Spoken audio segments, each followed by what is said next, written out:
आलोक TV फुलुबाणी स्थित एजेओ सरकारी उच्च विद्यालय रे प्रथम विश्व ओडिया भाषा सम्मेलन अनुष्ठित हो जाइछि। जिला शिक्षा कार्यालय और समग्र शिक्षा कंधमाल पक्षरु आयोजित होइथिबा एही कार्यक्रम रे मुख्य अतिथि भावे फुलबाणी उपजिल्लापाल ज्योति शंकर राय जोग दैथिबा बेले सम्मानित अतिथि भावे जिला शिक्षा अधिकारी प्रमोद कुमार षडंगी, अतिरिक्त जिला शिक्षा अधिकारी निरुपमा दोरा, फुलुबाणी गोष्ठी शिक्षा अधिकारी रंजन कुमार कंवर एवं आलुमिनी कमिटीर सभापति एजेओ उच्च विद्यालयर प्रधान शिक्षक विजय कृष्ण पट्टनायक प्रमुख उपस्थित थिले।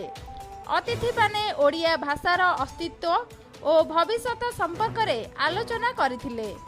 अतिथिंक द्वारा प्रदीप प्रज्वलन पर कंधमाल जिलार समस्त ब्लॉक रु आसीथिबा छात्र छात्री माने विभिन्न प्रतियोगिता रे भाग नै निजे प्रस्तुत करिथिबा कलाकृति को प्रदर्शन करथिले।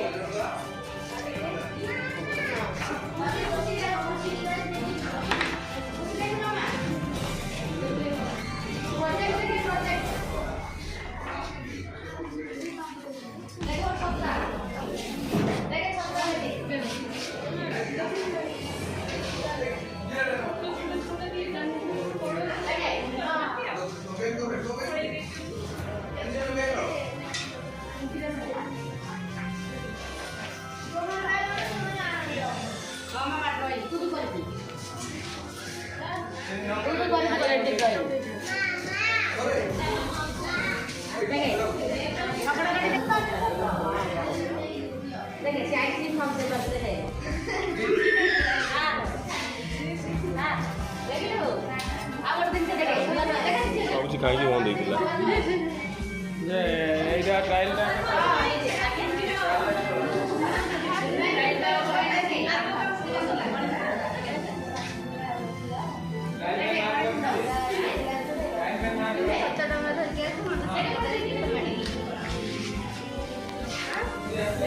प्रतियोगी मानकु पुरस्कार वितरण पर सांस्कृतिक कार्यक्रम परिवेषण होइथिला। ब्यूरो रिपोर्ट आलोक टीवी।